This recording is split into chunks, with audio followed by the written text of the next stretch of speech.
my name is Michael Bosey. Welcome to my podcast called Marketing Without the Marketing, where I try to teach you everything I know about content marketing in, 10-minute clips at a time. Now, I'm in the middle of this series about repurposing content, and this right here is segment number 5 of 6. So if you've been following along, you know what I'm talking about. If not, then I invite you to go back and check out the other 4 episodes just to catch up. But I'll do a quick review of where we are so far. Now, first of all, as I've said over and over again, repurposing content is really an important part of any content strategy, really because it makes you more efficient, right? That is kind of logical. You're getting more than one use out of the same piece of content. Now, I define 3 different ways to repurpose content. So that's by format, by context, or by extent. Format is about the content itself, whereas context is about the audience. And extent is more about the length of the content. So think of, categorizing each piece of content by its length and then working, one of 2 ways, either upstream or downstream. Now, in the last episode, I talked about the upstream method. In particular, I used an example of going from blog to book, right? Starting with the structure of a book as a roadmap and then writing it little by little while you publish each section in blog form. And before you know it, you have the first draft of 50 or 60% of a book. And I left a link in the show notes so that you can catch up on the upstream method in last week's episode. Now, I love working this way in my own projects and working with clients this way too. It's really effective and really efficient. And here's the cool thing. You get to the end of a project or, a few months in, whatever, and it leads towards something. Right? You're actually building towards another use of this content and a much bigger project. And, who doesn't want to collect up their knowledge in a book, right? It's not for everyone. I get it. But what a great output so that you're not just blogging and tossing content into the ether. It's working towards something. But it's equally as important to make reuse of content in a downstream manner too, and that right there is the topic of today's episode, so let's get started.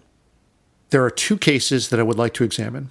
The first is going from book to blog, and the second is going from blog to social. So let's quickly look at the first case before jumping into the one that's actually far more common, right? Repurposing a blog post into social posts. All right, in the first case, I might get an author, for instance, who would come to me with a finished book or at least a finished manuscript. That could be small business owners too who have this well of content. Let's say it's a user manual or some other thing that they've been using, like, could be sales tools, could be customer outreach, could be, they just got a bunch of content to work from. But most commonly, this tends to be authors, right? So I had one a couple weeks ago, for instance, an author came to me who said, and this is a very common case, I got a manuscript that's done, shopping it around to publishers and agents, and I keep hearing from them over and over again, they won't even consider it because they don't have a big enough author platform. And look, that's the way that it works today. All that's true. But here's the great thing. If you fit into this category where you've got this book or a manuscript, you already have content to work from, right? You've got a completed manuscript. So in my downstream method, here's what I'll do. Just take some portion of that content and start publishing it in pieces on your blog. Now, we won't publish the entire book, but selected sections, right? Usually from the introductory portion of the book. After all, you want to get those basic ideas across to be able to teach your audience about your topic. And, little by little, you'll use this existing content that you already have to be out there building your audience. And look, the great thing is that while you're doing this, you'll actually get live feedback about the content as well.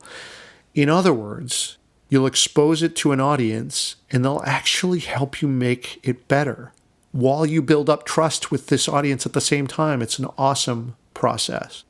Now, if your intent is to get this placed with a publisher and they give you a hard time about this, I talked about this in detail in the last segment. And look, in short, this attitude is beginning to change with publishers. So if this is a concern for you, I urge you to check out the last segment. And I left a link in the show notes for you to make that convenient. All right, so that's going from book to blog. Pretty straightforward, right?